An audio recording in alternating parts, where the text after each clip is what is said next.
we live in this world where certainly the U.S. is very much a multicultural land. And it's always been a multicultural land. And it's always been a land that, a nation that brings different cultures in. And, we've never always been 100% open to integrating everybody into this nation, right? We have this idea that, people should give up their language and give up their culture and become an American. But, that's really cool and that's nice, but you also got to welcome people in. And so it's like, we're going to become an American, but wait, you're Catholic from Hungary? Well, no, you can't live in this neighborhood. You got to go live in that neighborhood over there.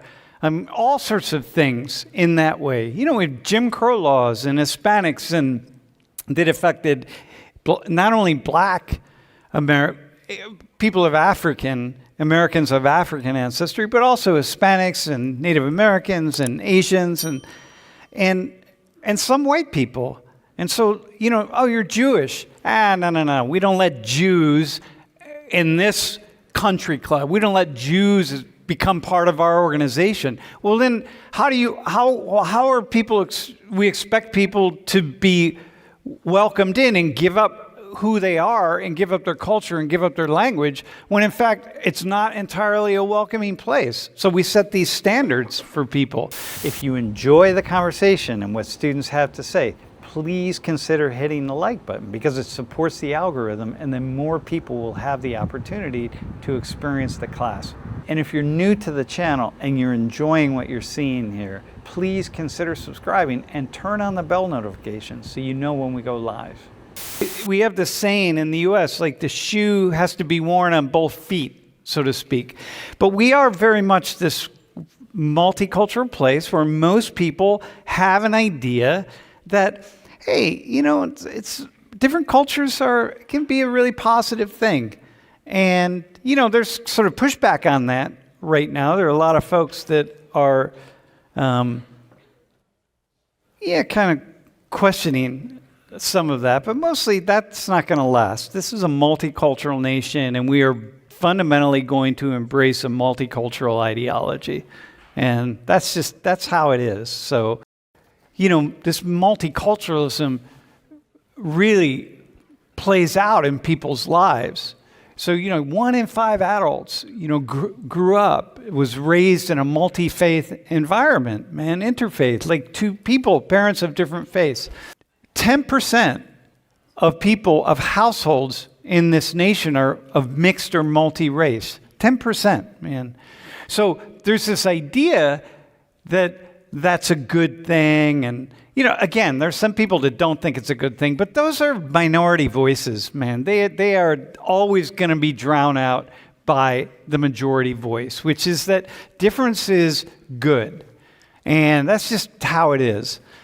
And if you don't like that, well, then I guess you're in the wrong nation because, and I'm speaking also to people directly on the stream, that's what it is to be an American, is to embrace these cultures and have these cultures. And then also for everyone to kind of melt into this thing called Americanism. But that's a very complex word because what it means to be American is to be lots and lots of different things. Hey, if you want to watch the full lecture, the link to the playlist and the lecture is in the description, so just check it out. In fact, there's a lot of useful information that's connected to the class in the video description, including when we go live. And we do go live every Tuesday and Thursday during the semester and Wednesday afternoons throughout the year. Okay, let's get back to the class. But what we sometimes don't talk about are the struggles that come with multiculturalism and the challenges. Like, you have a household where different cultures are coming together. And this is not just here in the United States, but all over the world. You have a household where people come together with different religions, different ethnicities, different races, different culture. It can be very complex and very challenging. And so And there are a lot of challenges, and then there becomes a conflict because people see things differently. And the conflict, sometimes you just sort of live into it and it becomes a thing, it becomes part of life, but there are real serious challenges. And so maybe when you think about this, right, mixed race adults, this is a lot of you in here in the United States. The highest rates of alcohol use disorder is how we talk about it. And like binge drinking, man, highest rates of binge drinking and illicit drug use and illicit drug addiction. So it's like a lot of behaviors that are just difficult or problematic behaviors that are not genetic, but rather what we know and what we see is that they emerge out of the stresses. And so the field of sociology, what makes it really interesting is that we're not interested in any individual. Like if I could study mixed race people in this class 30 years ago, and then 29 years ago, and then 20, and then 15, and 10, and 5 years ago, and today, we're going to see the same kind of thing, that those of you Americans anyway who are mixed race have higher rates of struggle on these factors, which means there's something deeper that's going on in people's lives, which is really, man, that's why I study sociology, because it's interesting. What it tells me is that we experience things as individuals. It's like, oh man, I got this problem of binge drinking, and I can't, or like I feel like I'm struggling with alcoholism, which many of you are, by the way. Many of you are. But what you should know is that, for college students, alcoholism rates, and alcoholism doesn't necessarily mean a lifetime thing, but can be high while you're in college, and it's lower for people who don't go to college. But then, you get out of college and you get in the workforce and it starts to decline, but people who didn't go to college, their rate starts to go up. But in any case, you might experience things as your own. It's your own personal trouble. But when you talk to a sociologist, we start looking at things to say, wait a minute, man, how is it that the rates of illicit drug use and addiction and binge drinking and so on are higher among people who are mixed race?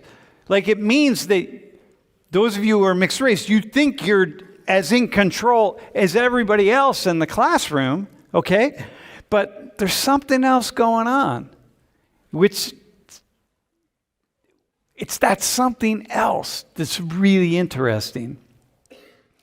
That's what makes me want to study sociology, because it's like the invisible strings of causality that shape us in ways that we don't understand.